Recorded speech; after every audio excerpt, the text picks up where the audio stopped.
Pessoal, hoje a gente vai estar falando um pouquinho sobre um conteúdo que tem bastante fórmula, então a gente vai fazer algumas deduções de equações e a gente vai estar falando sobre dinâmica de partículas. Então a gente aprendeu nas últimas aulas como caracterizar, como achar um diâmetro representativo de uma partícula e algumas propriedades dela, e a gente vai começar a aplicar ela hoje e usar também o conceito de velocidade terminal, que também está na última aula.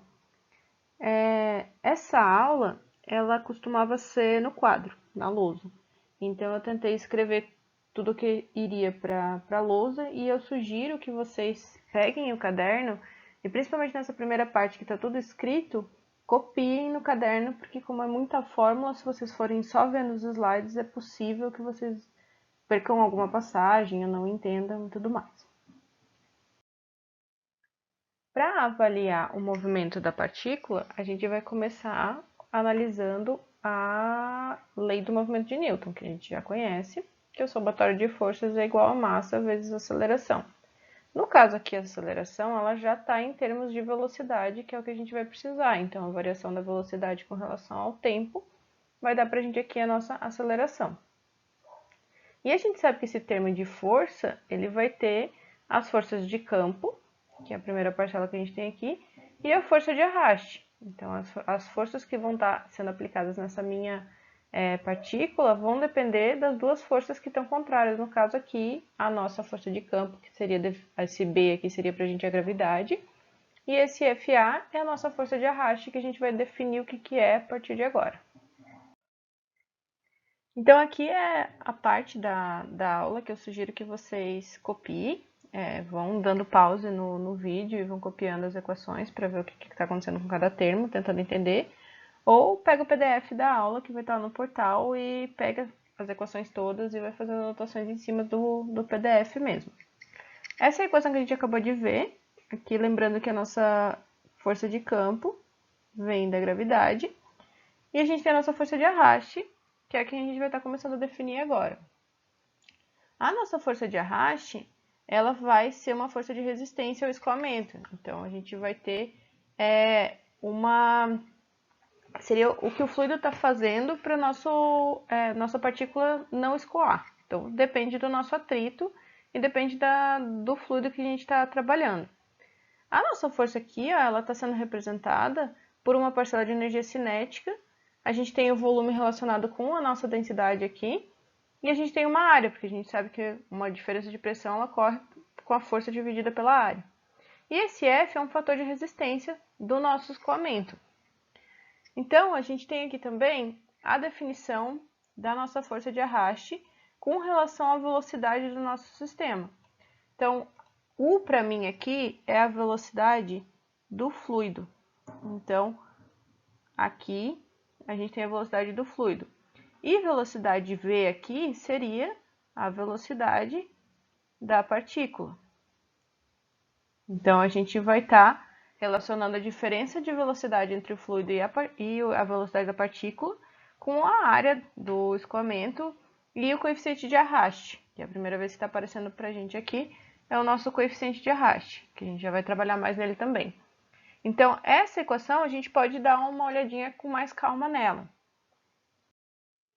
Aí, antes de a gente dar um destaque maior para essa equação aqui, que é a força de arraste, só relacionando as duas, a gente tem que essa força que a gente está trabalhando aqui, ela tem a mesma ideia da equação anterior. Então, a gente tem aqui ó, a velocidade, mas no nosso caso a velocidade é a velocidade relativa, então entre o fluido e a partícula, que é a nossa parcela de energia cinética.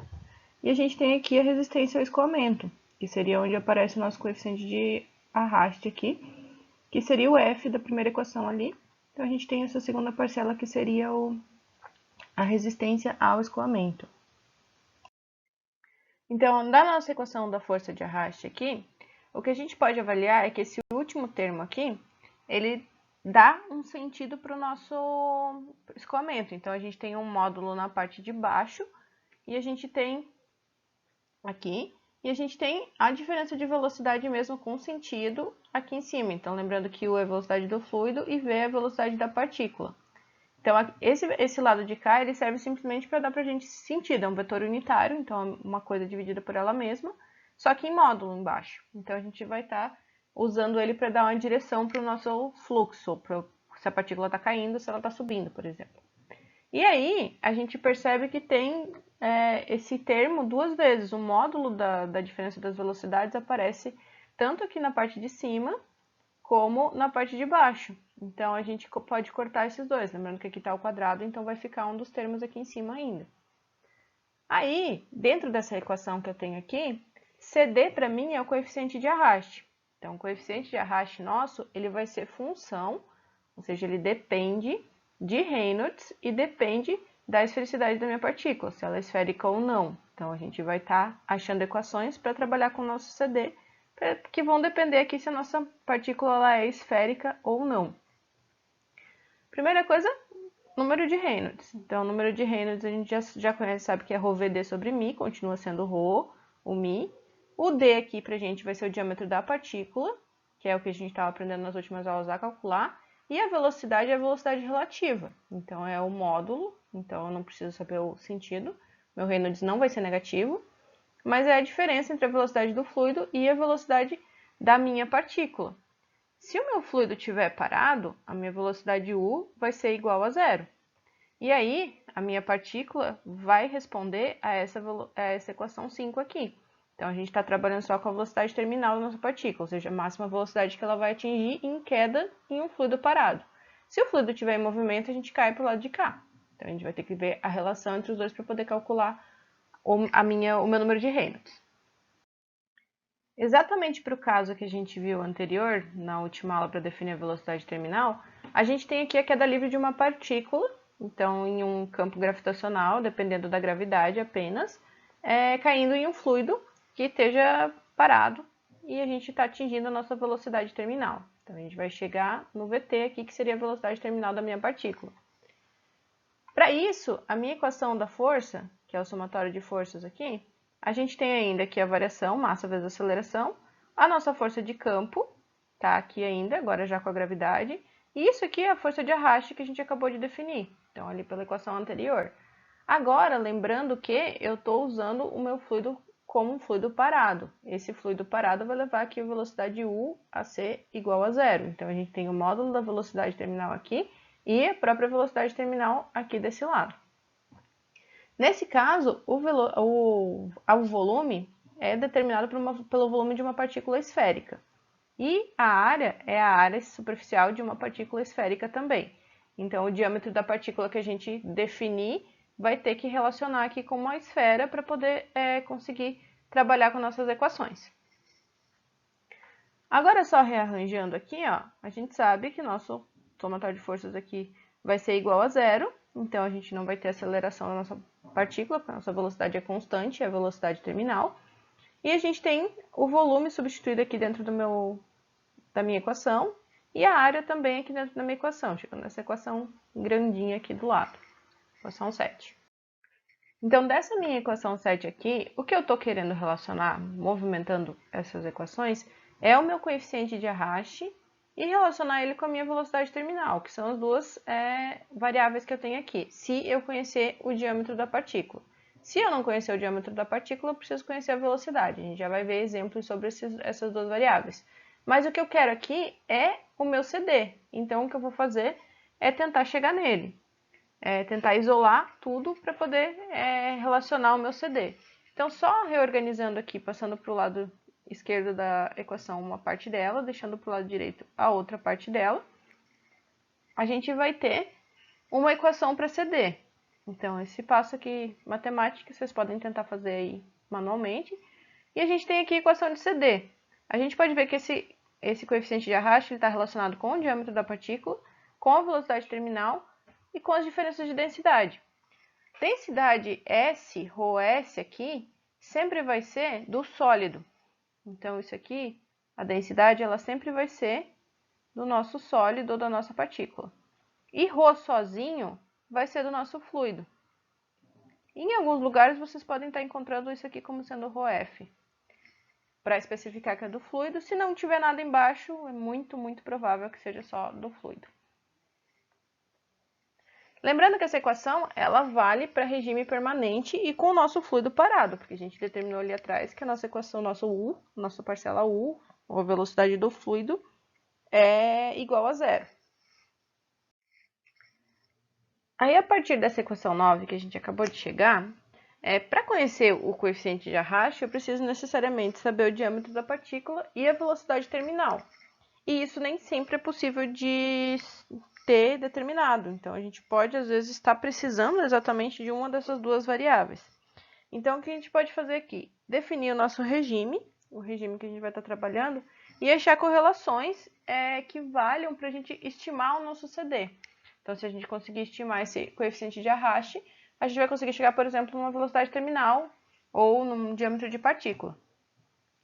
Então, por exemplo, aqui, para um regime de Stokes, que seria com Reynolds menor do que 0,5. Para o regime de Stokes, a gente pode dizer que o CD ele é essa equação aqui, 24 sobre K1 vezes Reynolds.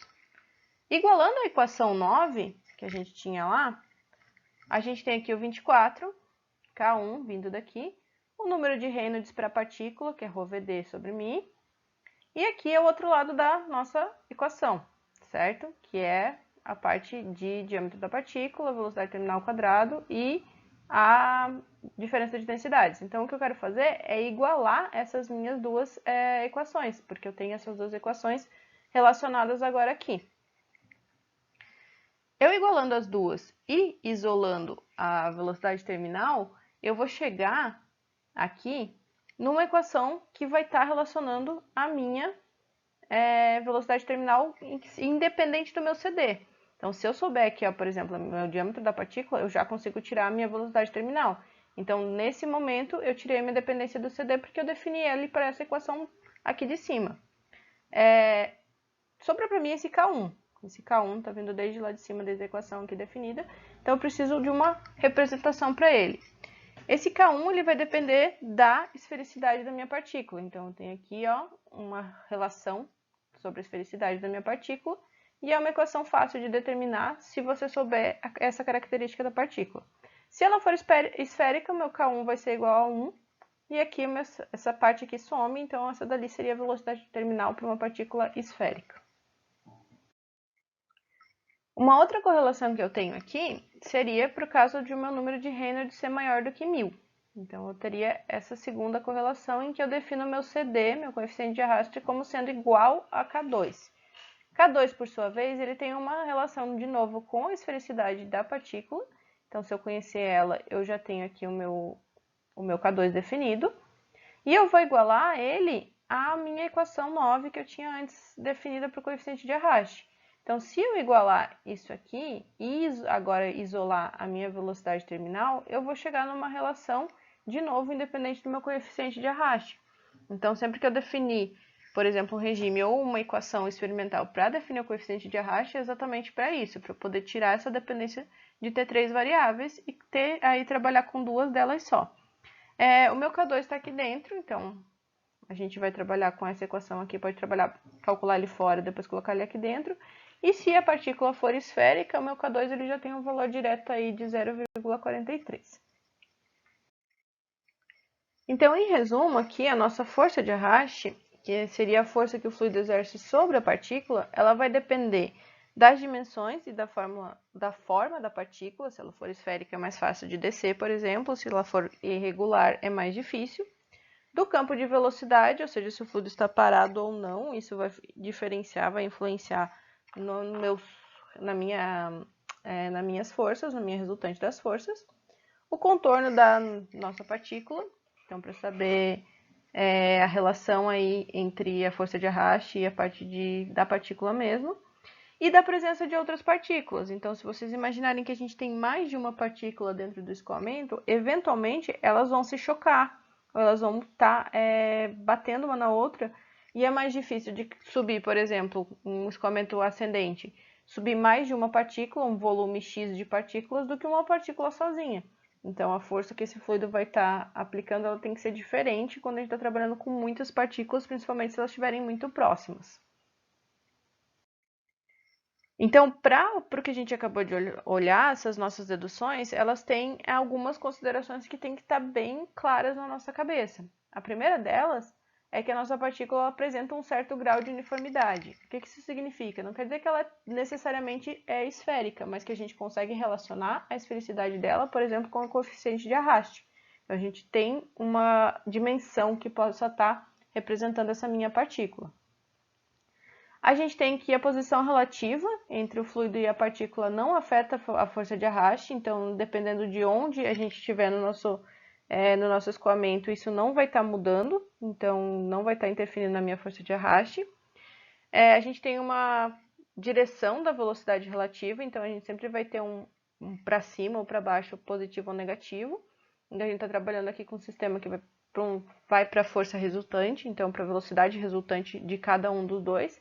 Então, por exemplo, se eu tenho um fluido subindo com uma velocidade u e tiver uma partícula também subindo com uma velocidade menor, a velocidade da partícula é a soma dessas nossas duas.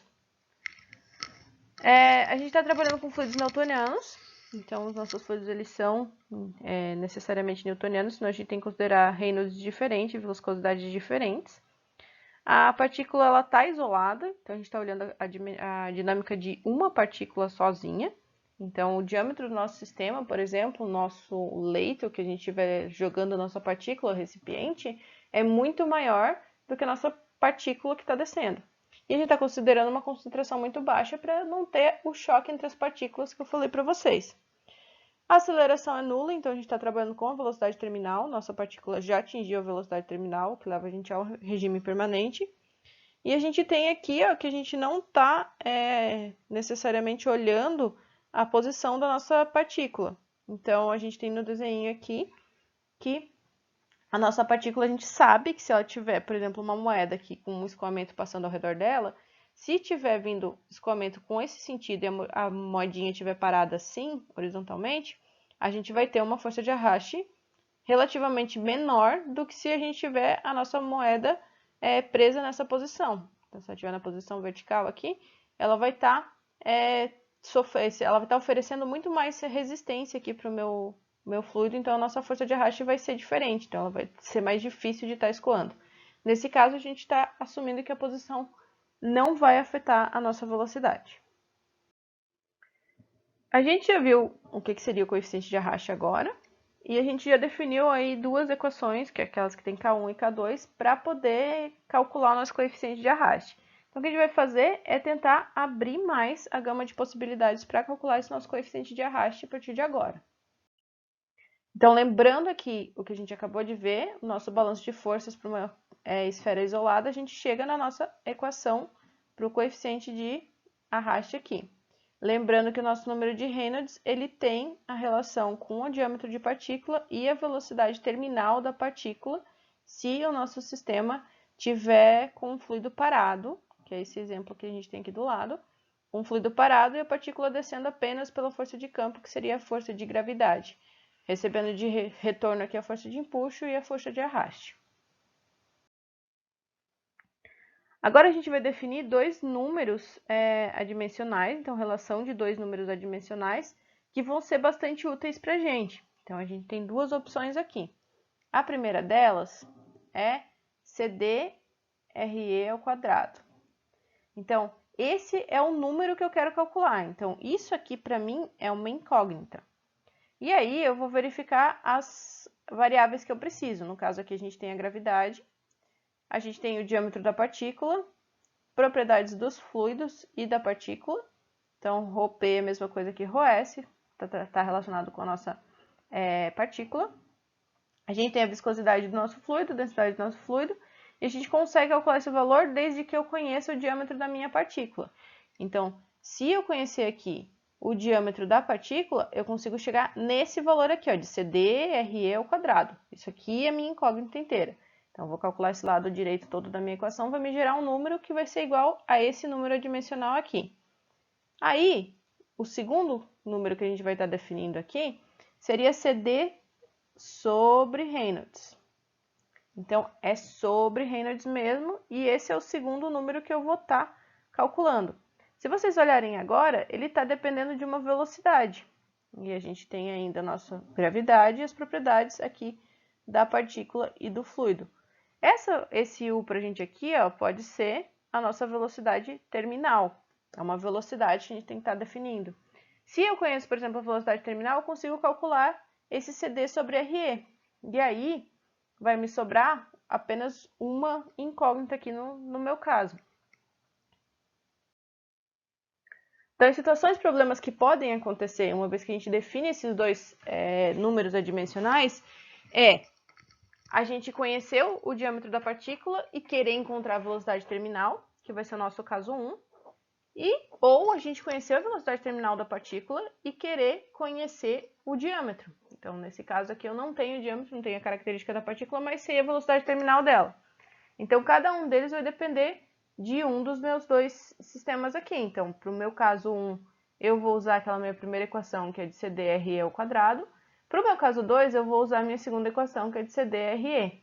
Então, por isso que eu falei para simplesmente isolar esse valor todo aqui na equação e calcular o valor dessas duas propriedades aqui. Então, essas duas propriedades aqui, a gente consegue chegar em uma tabela que vai estar dizendo para a gente qual é a relação entre isso e o número de Reynolds, para a gente poder estar calculando a variável que está desconhecida ainda.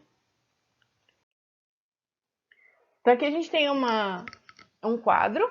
Esse quadro vem do livro do Cremasco. Então, quem quiser dar uma olhadinha no livro, sempre melhor do que só a aula.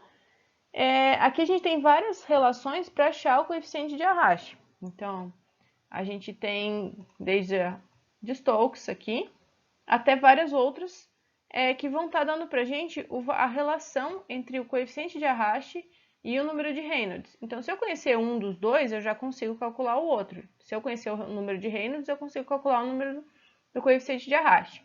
Qual que é o problema? Nosso Reynolds ele depende tanto do diâmetro da partícula quanto da velocidade terminal.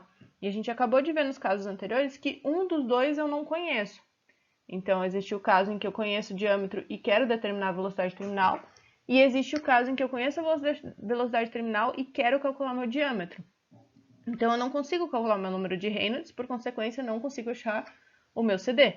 Então, uma relação que a gente precisa é avaliar como que isso vai estar resolvendo o meu problema. Esses nomes que tem sempre aqui na frente da tabela é sempre o autor, que desenvolveu um modelo, que fez experimentos no laboratório e desenvolveu esses modelos que geram essas equações. Então, esses aqui são as pessoas que fizeram. Então, vocês conseguem achar o trabalho deles disponíveis aí online, provavelmente. Aqui é o número da equação que o livro usa só. E aqui é a validade. Então, a gente tem faixas para o nosso sistema estar trabalhando. Então, se eu estiver trabalhando com Reynolds muito baixo, um regime mais laminar, a gente vai, por exemplo, utilizar essa daqui. Se eu estiver trabalhando com Reynolds mais elevado, a gente já pode pegar outras relações. Tem algumas que são bem abrangentes. Por exemplo, essa daqui vai de Reynolds de 1 até 2 vezes 10 na quinta.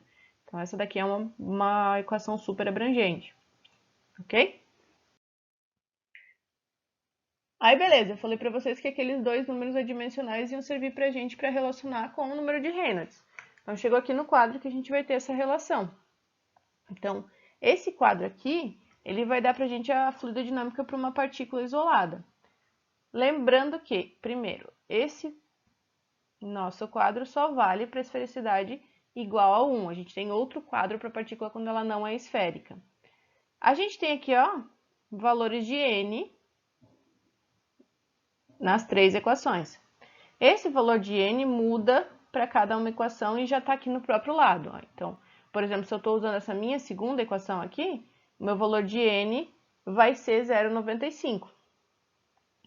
Aqui dentro, a gente tem os nossos números adimensionais. Então, o primeiro deles aqui, ó, CD RE ao quadrado. CD RE ao quadrado. Que são aqueles dois que a gente acabou de definir há 2, 3 slides atrás. Então, a gente consegue calcular eles porque a gente tem a definição. E aí, a gente tem o outro aqui, ó, que é o segundo caso, que é CD sobre RE. Então, CD sobre RE. Então, o que eu preciso fazer? Verificar qual que é o caso que eu tô, se é o caso de CD RE ao quadrado ou é o caso de CD sobre RE, ou seja, se eu conheço o diâmetro da partícula ou a velocidade terminal, calcular esses dois e aí, com o número de Reynolds, retornar na fórmula do Reynolds e achar a variável que está faltando. Então, a gente sabe que o número de Reynolds é ρ, vezes o diâmetro da partícula, vezes a velocidade terminal dividido pela viscosidade. Então, se eu conseguir calcular um desses dois termos aqui, quer dizer que uma das duas eu conheço. Então, a que está faltando vai ser a que eu vou isolar lá no número de Reynolds para poder obter um resultado.